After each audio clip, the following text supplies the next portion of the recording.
नमस्कार, स्वागत है आप सभी का हमारी इस बेहद खास पेशकश में। और निवेश के एबीसीडी में आज हम आपको 2024 और इस पूरे साल के अंत का लेखा जोखा समझाएंगे। आने वाले सालों में आपके निवेश के पोर्टफोलियो में किस तरह के बदलाव होने चाहिए, किन किन इन्वेस्टमेंट इंस्ट्रूमेंट्स पर आपको ध्यान रखना चाहिए। और आज इस खास पेशकश में मेरे साथ एक बेहद खास मेहमान जुड़ गए हैं, हर्षा उपाध्याय, कोटक म्यूचुअल फंड से। हर्षा, बहुत बहुत स्वागत है आपका हमारी इस पेशकश में।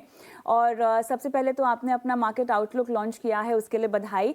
बताइए क्या क्या हाइलाइट्स हैं मार्केट आउटलुक में, क्या क्या सीखने की जरूरत है हमारे निवेशकों को और हमारे दर्शकों को इस आउटलुक में से जो आपने रिलीज किया है।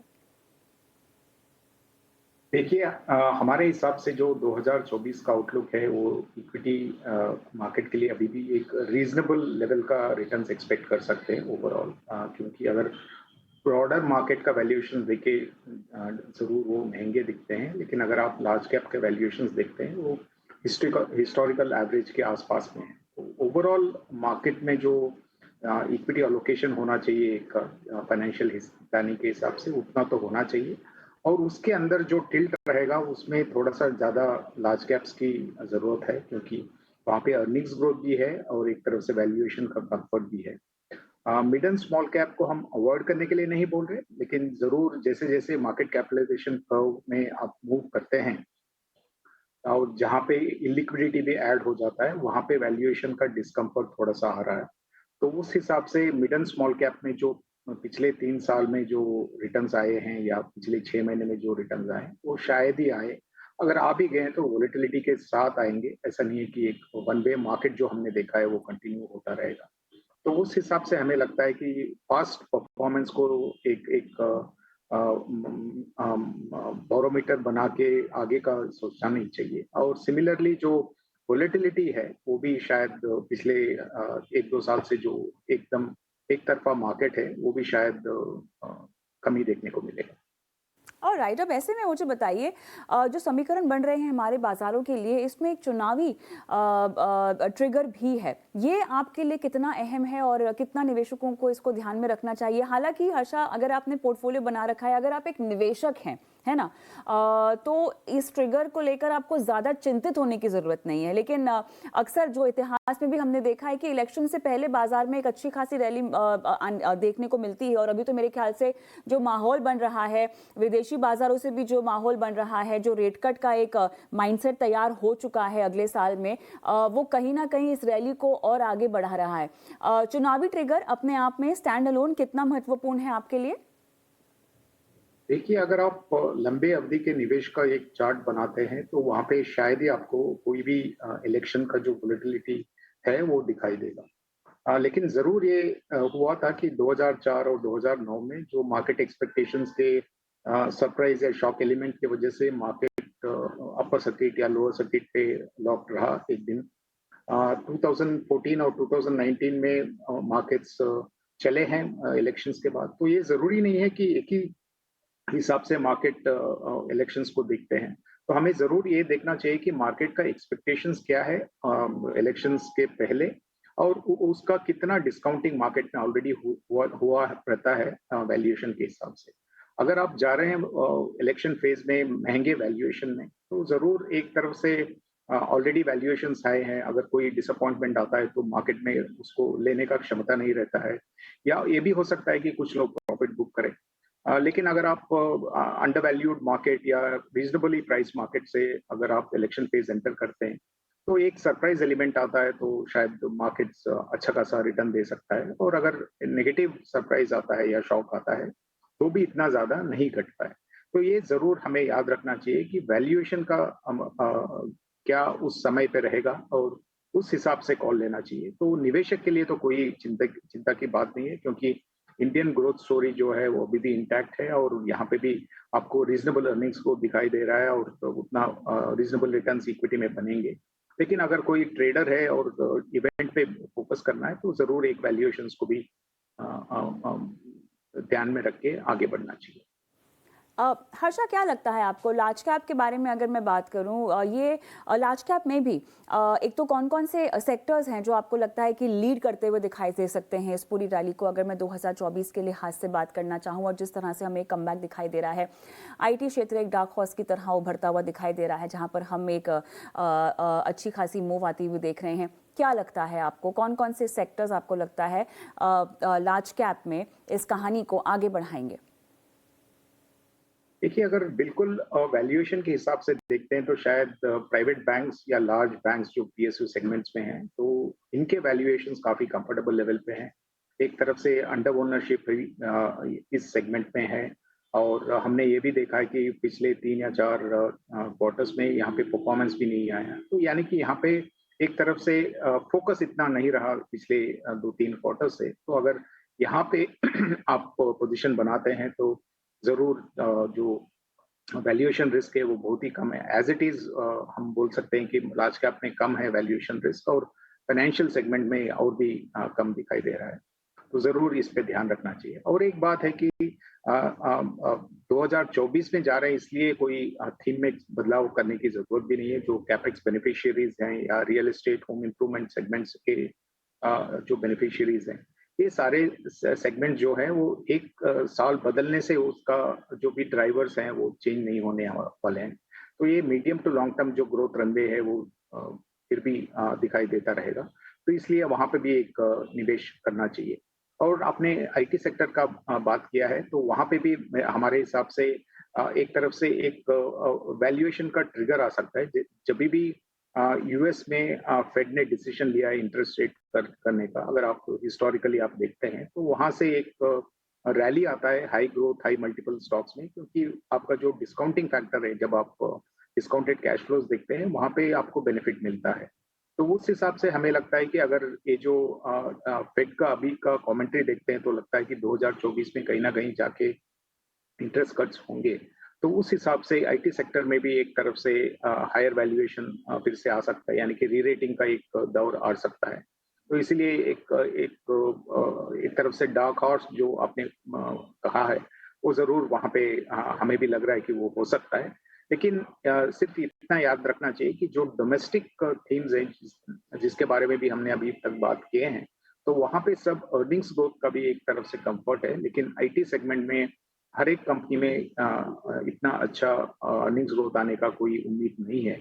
तो सिर्फ ये री-रेटिंग स्टोरी आप बेट कर रहे हैं अगर आप आईटी में इन्वेस्ट कर रहे हैं और एक इवेंट पे आप बेट कर रहे हैं। लेकिन बाकी जो पहले के 2-3 जो हमने बात किया, वहाँ पे सब मीडियम टू लॉन्ग टर्म जो ग्रोथ ट्रिगर्स हैं, वो काफ़ी अच्छे हैं।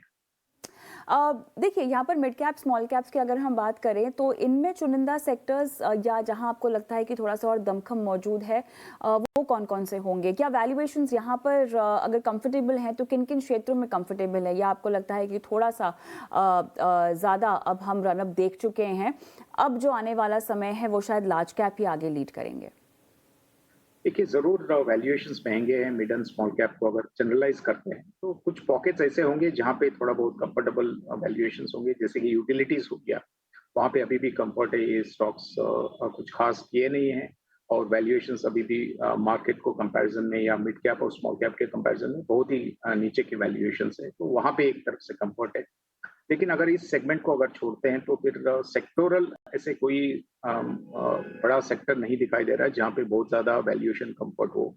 तो फिर आपको स्टॉक स्पेसिफिक व्यूज़ बनाने होंगे और उस हिसाब से पोर्टफोलियो में चेंजेस करने रहेंगे। लेकिन ज़रूर ये बात कहना चाहूँगा कि अगर मिड एंड स्मॉल कैप में कोई अभी निवेश करने का सोच रहे हैं, तो ज़रूर उनका निवेश का जो होराइज़न है वो 3 से 5 साल कम से कम होना चाहिए और थोड़ा बहुत वोलेटिलिटी भी एक्सपेक्ट करना चाहिए।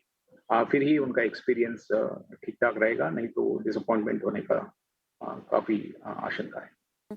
ऑलराइट, यहाँ पर जिस तरह से लोगों ने अपने पोर्टफोलियो में मिड कैप स्मॉल कैप्स का एक्सपोजर बढ़ाकर रखा है, तो इसी बात को ध्यान में रखते हुए रीबैलेंस करने का भी समय हो गया है, और क्या वो रीबैलेंसिंग टोटली लार्ज कैप की ओर जानी चाहिए अभी? देखिए, जो एसेट एलोकेशन बोलते हैं, वो तो हर हाँ।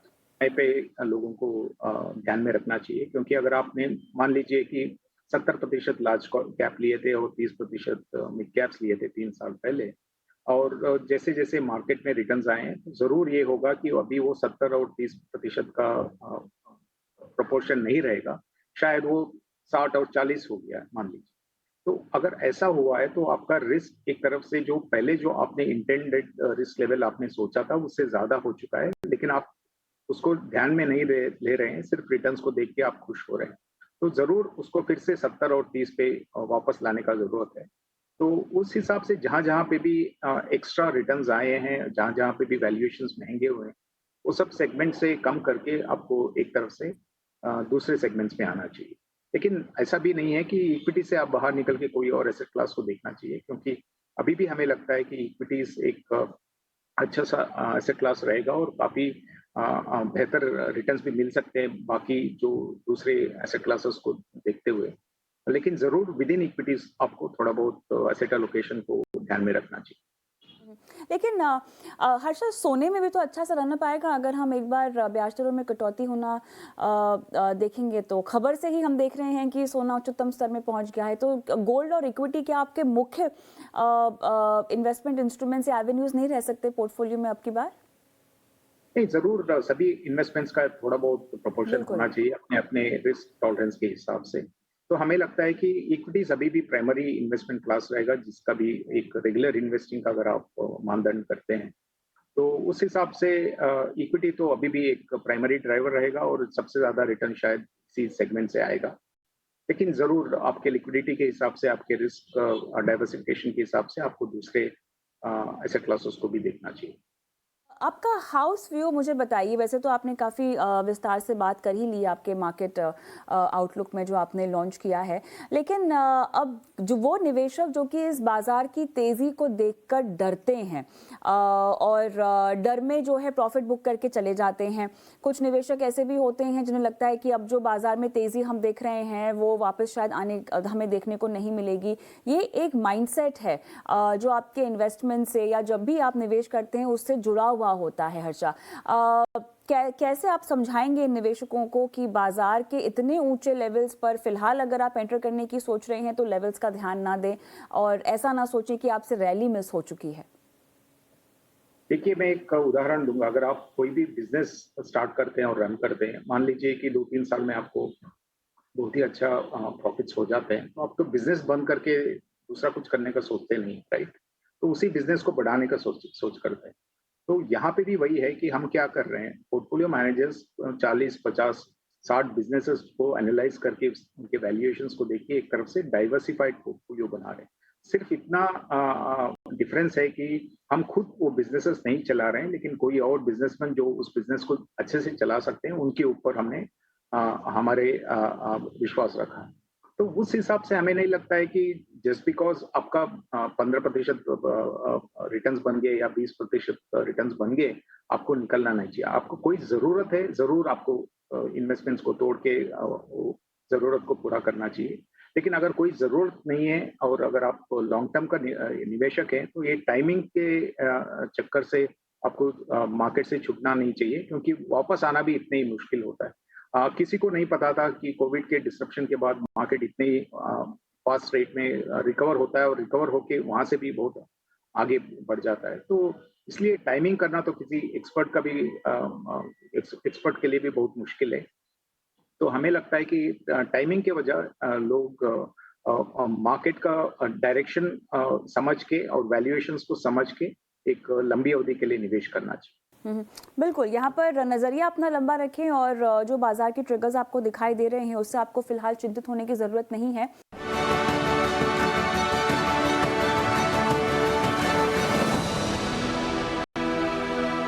अगर कोई चिंता का विषय उभर कर आता है तो आपके मुताबिक वो कौन सा हो सकता है? ये सबसे बड़ा रिस्क तो यही है कि एक तरफ से कॉन्सेंसस बन गया है मार्केट में कि कोई भी चिंता का विषय नहीं है, इंडिया ग्रोथ स्टोरी इंटैक्ट है और कोई प्रॉब्लम नहीं। ज़रूर ये सब में हमें भी विश्वास है, लेकिन ये शॉर्ट टर्म जो मार्केट मूवमेंट्स है वो बहुत अनप्रेडिक्टेबल होते हैं। काफ़ी सारे ऐसे इवेंट्स भी होंगे जो अनफोर्सीन है आज के दिन। तो इसीलिए एक एक तरफ से वो एक्सपेक्टेशंस को रीज़नेबल और मॉडरेट रखना चाहिए। ये ज़रूरी है और फ़ोकस जो है वो लॉन्ग टर्म के लिए रखना चाहिए। हमारे हिसाब से रेड फ्लैग तो सबसे बड़ा रेड फ्लैग तो वैल्यूएशन रिस्क ही लगता है आज के दिन में, जो लार्ज कैप्स में नहीं है लेकिन जरूर जो दूसरे 2-3 सेगमेंट्स में दिखाई दे रहा है, जैसे कि मिड कैप्स या स्मॉल कैप्स हो। हर्षा ये बताइए, आईपीओस की तो बाहर हमने आती हुई देखी है, ठीक है। अब ऐसे में वो तमाम निवेशकों को आईपीओ में पैसे लगाने को लेकर आप क्या कहेंगे? हर कोई चाहता है कि यहाँ पे थोड़ा कुछ पैसा कमाकर निकल जाएं, और हमारे दर्शक तो लॉन्ग टर्म के भी होते हैं, मीडियम टर्म के भी होते हैं, शॉर्ट टर्म के भी होते हैं। आईपीओ बाजार को लेकर आपका क्या व्यू बनता है? देखिए, आईपीओ से बहुत अच्छा थ्रिल मिलता है, जैसे कि टी20 और टेस्ट मैच को अगर आप कंपेयर करते हैं तो शायद म्यूचुअल फंड्स में इन्वेस्ट करना टेस्ट मैच खेलने के हिसाब से है। और आईपीओ में अगर अलॉटमेंट हो जाता है तो आपको लगता है कि बहुत पैसा बन गया, लेकिन आखिर में कितने पैसे आप बना रहे हैं और कितने अलॉटमेंट्स आपको मिल रहे हैं वो भी तो देखने चाहिए। म्यूचुअल फंड्स में शायद आप लंबी अवधि के लिए बड़ा पैसा भी रख सकते हैं, लेकिन आईपीओस में अब अगर आप बड़ा पैसा इन्वेस्ट भी करते हैं तो शायद ही कुछ खास अलॉटमेंट मिल सकता है आज के सब्सक्रिप्शन लेवल्स को देख। उस हिसाब से आपको ये भी जरूर देखना चाहिए कि फाइनली आपका वेल्थ क्रिएट हो रहा है या सिर्फ थ्रिल मिल रहा है। और दूसरी बात ये है कि जस्ट बिकॉज वो आईपीओ है वो होमोजीनियस नहीं है, यानी कि हर एक आईपीओ अलग अलग है और उसको अलग अलग बिजनेसेस हैं, तो वहीं पे आपको अलग तरीके से एनालाइज करने पड़ेंगे। जैसे कि अभी लिस्टेड कंपनीज है, तो सभी लिस्टेड कंपनीज एक तरफ से जैसे रिटर्न्स नहीं देते हैं वैसे आईपीओस भी नहीं दे सकते। जरूर ये शॉर्ट टर्म में लोगों को लग रहा है कि हर एक आईपीओ में पैसा बन रहा है और वो बहुत आसान तरीका है पैसा बनाने का, लेकिन मैं एक स्टैटिस्टिक आपसे शेयर करना चाहूंगा। अगर आप 2017 से 2022 तक का मार्केट देखते हैं तो, और सभी जितने भी आईपीओस हुए हैं उनको एनालाइज करके देखते हैं, आईपीओ लिस्ट होने के सब्सिक्वेंट एक साल के बाद सिर्फ 18% कंपनीज जो हैं वो double digit return CAGR basis पे दिए हैं। तो यानी कि ये हुआ कि हर 5 कंपनी जो आईपीओस में आईपीओ मार्केट में है तो उसमें सिर्फ एक कंपनी और लेस देन एक कंपनी आपको डबल डिजिट रिटर्न्स एक साल के बाद दे रहा है। तो ये भी आपको याद रखना चाहिए कि ये ऐसा नहीं है कि कोई भी आईपीओ में आप पैसे डालेंगे और वो दुगना हो जाएगा, तिगुना हो जाएगा। जरूर अंडरलाइंग बिजनेस मैनेजमेंट और सबसे इम्पोर्टेंट वैल्यूएशन भी देखना चाहिए। और हर एक आईपीओ में आपको सस्ते लेवल पे आपको शेयर्स मिल रहे हैं ये भी नहीं बोल सकते। तो ये सब सोच के आपको निवेश करना चाहिए आईपीओ में। एफआईआईज के रुझान को लेकर आप क्या कहेंगे? ये मोमेंटम क्या बरकरार रहने की संभावना है? वैसे तो इस पर ज़्यादा हमें निर्भर नहीं रहना चाहिए, लेकिन क्या लगता है, क्या रुख लगता है आपको उनका?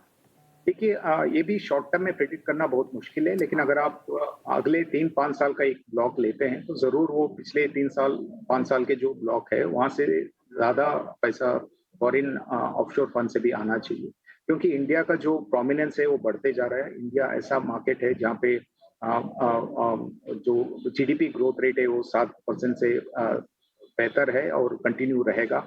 अर्निंग्स ग्रोथ रेट जो है वो भी डबल डिजिट्स में चल रहा है। वैल्यूएशन जरूर महंगे हैं बट इतने भी महंगे नहीं है कि आप इतना अच्छा सा ग्रोथ जो है और स्पेशली रिलेटिव जो ग्रोथ है ग्लोबल कंपैरिजन में उसको आप छोड़ सकते हैं। तो जरूर पैसा इंडिया में निवेश होगा। और एक बात है कि अगर आप एमएससीआई इमर्जिंग मार्केट इंडेक्स को देखते हैं तो अभी इंडिया दूसरे स्थान पे है वेटेज के हिसाब से।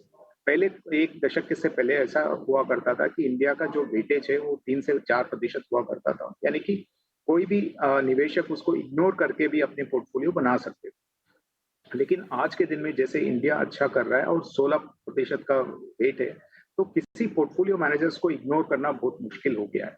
और एक बात मैं कहना चाहूंगा, अगर आज के दिन में भी अगर आप देखते हैं तो 29% चाइना मार्केट का वैल्यू वेटेज है और करीब करीब इंडिया जितना ही ताइवान का भी है, वो तीसरे स्थान पे है। तो चाइना और ताइवान के बिटवीन चाइना एंड ताइवान अगर आप देखते हैं तो करीब करीब 45% का वेटेज है। तो अभी हमें सोचना चाहिए कि क्या जो जियो पोलिटिकल सिचुएशन है वर्ल्ड ओवर उसके बैकग्राउंड में और चाइना और ताइवान का जो ग्रोथ स्लो डाउन है वो भी तो रियल है, और वहाँ पे जो एक्सपोर्ट डिपेंडेंसी है वो इंडियन मार्केट से भी ज्यादा है। तो ये सब देखते हुए क्या वहाँ पे 45% पैसा जाएगा या नहीं जाएगा? अगर नहीं जाएगा तो उसका भी एक बेनिफिशियल फ्लो इंडिया में आ सकता है। चलिए, तो मेरे ख्याल से तमाम समीकरणों का ध्यान देना होगा। और इसी के साथ हर्षा, बहुत बहुत धन्यवाद, आपने समय निकाला, हमारे दर्शकों का मार्गदर्शन किया। निवेश की एबीसीडी में आज के लिए इतना ही। मुझे भी इजाजत दें। नमस्कार।